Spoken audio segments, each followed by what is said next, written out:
My wife's ex-boyfriend is terminally ill and would like to use his Make-A-Wish to spend a day with her. I, 40 male, am torn on what to do. Hello Reddit. My wife, let's call her Susan, and I have been married for 8 years. I've known her even before we were together, during which she was dating someone named Ken, obviously not a real name. We were all part of a choral group in church. The three of us were actually quite good friends, and I genuinely thought Susan and Ken were going to get married and be together for a long time. It was a shock when Susan told me that they were no longer together. According to her, one day Ken just decided that he wanted to move interstate. When asked why, he didn't explain. The next day, he asked Susan if she wanted to join him. Confused, Susan said no since she thought that it was way too soon and she has work commitments. He then proceeded to break up with her, leaving Susan very depressed and confused. According to information from a friend several months after the breakup, Ken has planned this for a long time and that he was seeing someone else interstate. However, these were all allegations based on some texts, and until now, Susan never found out why he left or why he broke up with her. It was all very confusing. When asked by friends about why they were no longer together, she simply said, "I don't know. He just broke up with me because I don't want to move interstate with him." Years passed, and we all forgot about it. Susan started to open up to me more, and then we started dating, and the rest followed. Anyway, yesterday, Susan received a call from Ken's mum. She's a nice lady who semi-frequently watches our performances and volunteers during the Christmas Carol season. It was all very sudden because we only see her once or twice a year, and she has never called in the past. She told Susan that Ken is terminally ill and has been for the past couple months. He's in a local hospital interstate. The hospital has a mini Make-A-Wish foundation run by volunteers, and apparently Ken's request is to go to the national park for a picnic with her. It's all weird, right? I thought it was a bluff too, but it all seems legit. I talked to Ken's mum, and we both agreed that it is odd. Ken's mum said that Susan doesn't have to say yes, she's simply passing on what Ken said. The prognosis for Ken is grim, and we don't know how much time we have left. I suppose the sooner we decide, the better. Susan is obviously confused. She wants nothing to do with Ken after what he's done to her, and a lengthy period has passed since then. But she admitted that she would feel bad refusing his last wish, especially if his prognosis is that grim. She said, jokingly, "Well, you don't have to worry about me cheating. He's gonna die anyway." A bit dark, but I mean, she has a point. Personally, I'm torn too. I trust Susan, and I know that nothing romantic or anything will come from this if she chooses to see Ken, but why does he want to see her now? For closure? That's the only thing that I can think of. He will most likely have a hospital volunteer stick around when he goes to the outing, so it's not like he can do anything weird, but why her? Why not use his wish for something else? Reversing the situation, however, if I am terminally ill and obviously have an intention to meet someone, etc., and it gets rejected, I would be beyond depressed. I know how awful it must be for your last wish to be rejected. Am I looking too much into this? Should we honor his wish and let Susan spend the day with him, or should we just refuse it? Any input is appreciated. Edit, forgot to add that when going for the picnic, there will be a hospital volunteer tagging along to supervise Ken, so they won't be left alone. In the comments, Shihiki says, "Sounds like mortality has Ken reflecting on his life, and he wants a glimpse of what could have been, or revisit the mistakes that he has made. I imagine he's in a dark place and doesn't appreciate the burden that he's putting on the both of you. Be careful. The best case scenario is that he still holds a guilt for what he did to your wife and is seeking absolution. By contrast, he may be desperate to find any sort of legacy and hopes that his former love still holds a torch for him. That's just another incredible burden to put on someone and born of desperation. It's ultimately yours and your wife's choice to make, and it's a tough one, but perhaps a suitable compromise for all parties may be to exchange letters. If all Ken seeks is that absolution, then the letters may ultimately be enough. If he insists on a face-to-face meet following the letters, You may at least have a more informed view on his intentions to make a decision together. Best of luck. OP says, actually, I just raised the idea of a Skype call of some sort before the meeting. We are waiting to call his mom, and we'll raise this idea also. Who knows? Maybe all of this can be resolved via Skype instead. Shihiki replies, I would like to assume his best intentions, but it might be best for initial contact to be written so as to avoid an ambush. Emotions are likely super high on both sides, and it only takes a few words to leave a lasting mark. Throw it the fuck away says, you're going to get a lot of comments saying that you have absolutely no responsibility to this man. He made his bed, etc., etc., etc. Because Reddit has a hyper-individualistic slant and borders on parody at some times. But, on a purely emotional level, if I flat out denied a request like this, I probably wouldn't be able to look at myself in the mirror for a while, and it does look like a bit of that guilt is already starting to nag at your wife. The guy wasn't abusive, the trip is going to be supervised by medical professionals, and most importantly, your wife has stated that she no longer has feelings for him, so any potential emotional damage that he could do is limited. I honestly don't see the issue in going.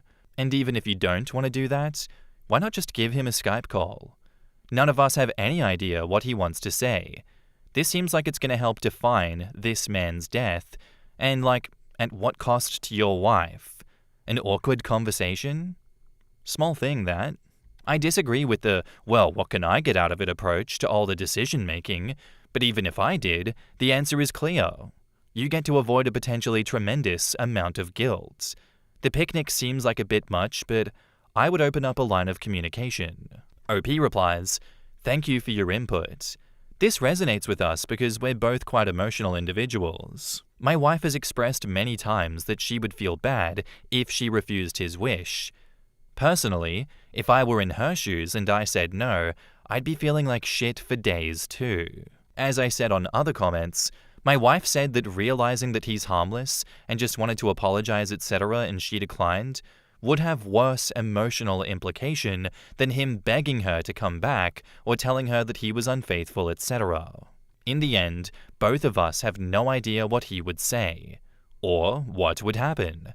What we know is that he can't do anything stupid, or if he said something dumb, my wife wouldn't care anyway. It's the guilt and feeling bad of refusing the wish that's eating her up more than the potential awkwardness / what happened in the past. For me personally, I'm definitely curious and a bit weirded out, but I'm confident that nothing sinister is going to come out of this. I think that if you're confident that nothing sinister is going to come out of it, then you should just, make that happen. Maybe take it in baby steps, but rush it along a little bit because we don't know how much time he has left. It seems like putting it in writing first, and then a Skype call, and then the meeting to hash it all out if things go well. If he's not going to die before then, that seems like the best way to solve this one. We all know that Reddit has a hyper-individualistic slant when it comes to being like, well, you don't have to do shit because they don't owe you anything. You don't owe them anything. This, that, and the other. But if at the end of the day, you want to not have that guilt of saying no and not being crushed by this, then go ahead with it. I don't see the harm. Back up to the post, update 1. So my wife got a hold of Ken's mum, and we managed to ask more questions / clarifications. Thank you to those of you for your input on this one. Ken's mum only just heard about his plan to see Susan yesterday. No mention of it at all throughout his hospital stay. Ken's been reaching out to a lot of people recently, including his high school friends. She thinks that this could be a blanket attempt to reconcile with many people. When asked if she remembered anything / if Ken said anything in regards to the breakup with Susan actually asked this question herself. She said that she didn't even know both of them broke up until a couple of weeks after. An interesting thing she said is that Ken has always felt that there's nothing much for him to do in the state that he was originally from, the state that we are in, and that he wanted something different. He may have jumped the gun too quickly, landed a job too soon without consulting Susan, he didn't, and freaked when realizing Susan was not ready to move. Ken's mum thinks this is most likely the cause of the breakup, even though Ken never told her exactly why. They're not very close. Upon hearing this, Susan thinks that it makes sense. But she said what he did was still not very nice because he never told her that he was unhappy with their living arrangements at the time. Even though Ken did well in his new job, it was very stressful and he got into weed, alcohol, and heavy smoking. Those contribute to his current illness. It's been confirmed a medical volunteer will accompany him if he does choose to go outside hospital grounds. Since Ken is getting more unsteady on his feet, he will most likely be wheelchair-bound soon, according to her. When asked why meeting Susan in the park was his idea, Ken's mum simply had no idea. Ken is happy for me to accompany Susan to the park/venue, wherever it may be. He's also fine with us meeting in the hospital, but there's a strict 2-person-a-day visiting rule in place at the moment, so his mum may not be able to look after him if the both of us rock up at the same time. His mum would like to visit him daily to help with daily living and baths. Ken is reluctant with a Skype call or a phone call in general. Ken's mum stated that his speech is quite slurred at this stage, and he hasn't been eating and drinking much lately, so his mouth is dry most days, so it's uncomfortable for him to speak. Writing a letter is not something he can do these days due to him being drowsy from medications/sedated. Dictating would be hard too because, see point above. She's been helping him type emails to friends some days. There's a possibility of Ken to be transferred to his mum's home for his end of life if it gets to that stage. Ken's mum reiterates that Susan can decline the offer, and with everything going on in the world, she would understand if she can't make it. But she hopes that we would consider it for her son. With this update and the conversation with his mum, we are now more inclined to go instead of not going. Still would like some thoughts on what we may have missed, though I think it still covers everything now. We will be in regular contact with his mum until we know what's going on. Susan and I did a mini risk assessment, and we conclude that this is pretty harmless. She said she still feels apathetic towards him, but would still feel bad if she doesn't go to visit. So she would like to go with me, now that Ken and his mum said that it's okay for the both of us to go. Update 2. Thank you, Reddit, for all of your input. Susan and I just got back from doing shopping and chores, and we had some more time to talk about this. We actually reached out to a couple of friends in the choral group, and one of them actually knew Ken had been unwell. Just didn't know that he's that unwell. No one really talks about Ken in our group because Susan and I are still there. The fact that he's this unwell has been kept under wraps quite tightly. Susan said that it seems like she has the power to make Ken's end of life a bit easier, so she would like to visit him, along with me, and listen to what he has to say, if any, and that's the end of it. We don't know what the logistics will be / when this will happen, since obviously it would require a lot of planning from Ken's family as well, and himself, but I will post an update once we all meet him, since there seems to be a lot of interest in this. We've texted our choral group members to perhaps visit him together when the time is right and restrictions are lifted, and they were all keen to send him off with one last song, The Irish Blessing. We will be reading through the comments and replying the best we could. For those of you saying Make-A-Wish Foundation is for kids, we know this. This is the hospital's version of it, run completely by volunteers. It's only available in their end-of-life care facilities. I'm sure there's a proper name for this, and Ken's mum said Make-A-Wish because it explains what they do simply. Why at the park? No clue. But Ken must have said that to the organizer with his mum, and she simply relayed it. With him being that sick, I'm sure he didn't really care so much about location, as signified by his willingness for a change of venue and for me to join in too. And why did we decide to post this on Reddit? Well, because it's simply a very, very weird occurrence. It was a joke, actually. Susan said, "Lamau, why not post this on relationship advice and see what kind of interesting perspectives we get?" If it is just Ken and he's not dying and he wants to meet Susan at the park out of the blue, then the answer would have been hell no from the both of us. But the fact that he's been reaching out to others, after revelation with his mum of course, and unwell, makes it a bit more complicated. And now for update 3. We will be seeing Ken next week. The hospital doesn't allow large groups, so it'll just be the two of us visiting. The choir group will visit separately. Thank you all for your input. We'll make a post with an update on how that goes. And now, onto that update. Hi everyone, sorry for the late update. Life gets in the way and has been really busy. Anyway, I thought I'd make this update for those who were curious about how it all went. The meeting actually went really well. So after a couple of reschedules, we drove to the hospital to see Ken and his mum earlier this week. We arrived quite early in the morning, at around 8 a.m. His mum stays with him overnight most days, so it was good timing for her to hand over Ken to us while she goes back and rests. A Redditor suggested an idea that we brought in a care package for her, and we did. It's just a box filled with a couple of pairs of warm socks, moisturizer, books, and toiletries. She burst into tears when receiving those. It was such a great idea. Anyways, so firstly we came in together, my wife and myself, and we did a small catch-up. It was a slow process since Ken couldn't really speak too long in one go, if that makes sense, so it had to be broken up into sections. I asked him if he would like some time alone with Susan, and he said yes. So I left both of them alone, and went out for a walk, to do a bit of remote work on my laptop. I just told her to text me if she needs anything. So I left Susan and Ken for about a couple of hours before Susan texted me that I can come back up. Anyway, during this time, basically Susan asked, what happened to Ken? Why did he move interstate so soon, and was there another motive behind it? Well, the story goes as follows. Ken was working a low-paying job at the time and was feeling like he's never going to get any career progression. Susan and myself knew that Ken has always been creative-minded. He got a diploma in film and everything, but what we didn't know is that behind everyone's back during that time, he was searching for career opportunities in film and the animation industry. He put out a job application for fun, and a few months later got offered a position as an intern animator. Something along those lines, according to Susan. He was stoked, but he didn't expect that he would actually get the job, therefore he actually never planned anything in advance.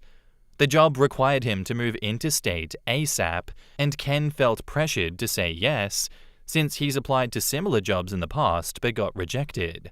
Hence why it took him by surprise, and he didn't do any planning. It's the, well, I won't get it anyway, so why should I make arrangements mentality, according to Susan. So he asked Susan to move with him, but left out the job details, such as an intern.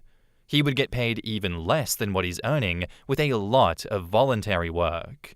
He was scared that Susan wouldn't approve of the lower wage, so he left out the details and just asked her to move out with him. He admitted that it was stupid and apologized for being immature about it. After the breakup, and after working a few months as an intern, he said that working in that industry is not like what he thought it would be. There was a lot of crunch time, to the point where him and the other interns were spending most of their time in the office, even sleeping while waiting for the program, code, and animation to finish compiling. I'm not tech savvy, but I figured animations take a long time to set up. He then got into alcohol, since everyone in the office also drinks. This then turned to severe drinking to cope with stress. This then turned to smoking and drugs. Anyways, he stuck it out and became a technical lead. But he said that he had zero social life or support apart from a couple of colleagues, and that he was burning himself out every day. The support he got was basically a small group that goes out on social drinks only. That's why he kept going back into alcohol and drugs, etc. He's been in and out of hospital with alcohol poisoning and never actually sought help. He said he might also be depressed, but he's earning enough just to pay rent, with all of his alcohol expenses, etc., so he didn't seek any help. He also did a lot of other bad decisions that are popcorn-worthy, but way too long to include. Things that got him arrested, fired from his job, so he had to find another one, etc., etc. When asked about the park situation, he said there was no malice intended. It was only because he was sick of being in the hospital all the time with no window of opportunity to go outside. And that's it, really. His substance abuse got him to where he is now. I managed to catch up with him and reminisce about the good old days when we were still hanging out together. I told him it's hard to see anyone these days due to COVID. He said that a few of his old friends from school have visited him, and he was so happy that they still care. He told me that he tried reaching out to his former girlfriend as well to apologize, but only Susan turned up. He has had other relationships since breaking up with her. He said he's sad about it, but he would like to tie up loose ends while he still has the time. In terms of his prognosis, I asked, and he said he doesn't know, though there are plans for him to continue his end-of-life care at home, and he would prefer it that way. When we left Ken, I asked Susan what she thought of everything, and she told me that she felt a lot better now that she's gone and seen him. She then told me all of the story above during the ride back home. Plenty of times she was cursing and saying, "Man, I can't believe he did that. What a dumb person."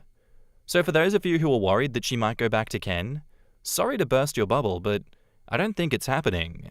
I asked her how she's feeling again the next day, and she's pretty much forgotten about it, and just hoped that his mum can cope with the stress since she's a nice person.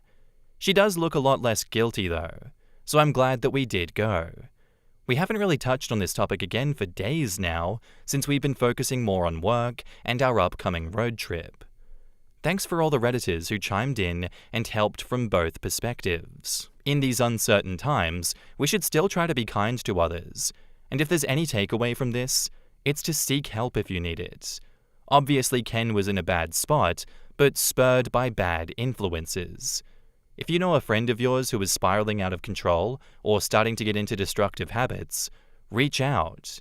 Who knows, you might save a life. In the comments, I'm so glad that y'all did this. It's very sad, but you both were kind and generous enough to ease the heart of someone dying. OP says, thank you. We're glad we went. Damn, this whole thing was just so interesting to read. I'm glad you went too, even though reading the original story, I was kind of on the side of people who were saying that you shouldn't go. It looks like she was able to provide him with some peace after all of this. The idea that she was the only ex-girlfriend to come see him made me kind of sad. So at least he doesn't have to look back thinking that no ex wanted to see him at all. This also made me think how crazy it is how an impulsive decision like that has the power to make or break your life.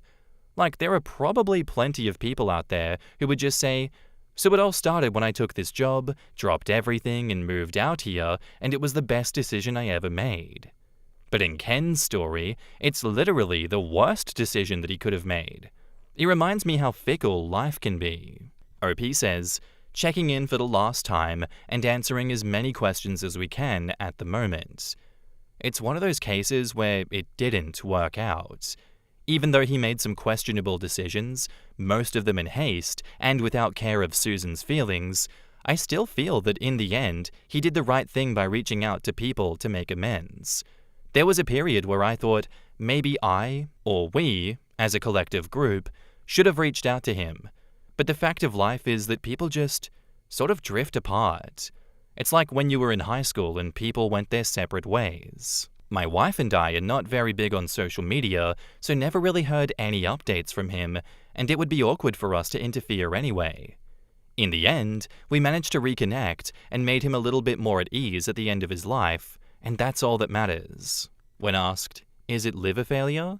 OP says, from my understanding, yes. That on top of kidney and heart issues as well. Oh well, I guess that's the end of the story for that one. As much as it sucks for Ken, I mean, those were choices that he made. He could have chosen to make other choices, but I guess he was following his dream and it didn't turn out the way that he expected it to go. I feel bad for Ken. I truly do.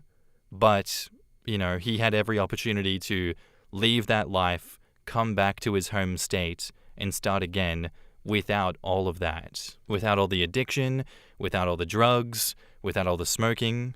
And I can only feel so bad for him here. It's not exactly like this came out of nowhere. And that's not to say that I have no empathy for him at all. I do feel bad for him. I truly do. But I can also see that there had to be a tipping point in which you realize, oh shit, life sucks. It's not going to get any better. I have options. I can escape this and start again, but he chose not to do that. So in that regard, there's also only so much empathy that I can extend to someone who chose to crash course their life to this point. And if other exes also don't want to reach out to you and, see you at the end of your life, that kind of maybe holds a mirror up to how you have treated other people throughout your life, Ken. So much so that, OP and OP's wife were very much not comfortable with coming until a bunch more information was put out there.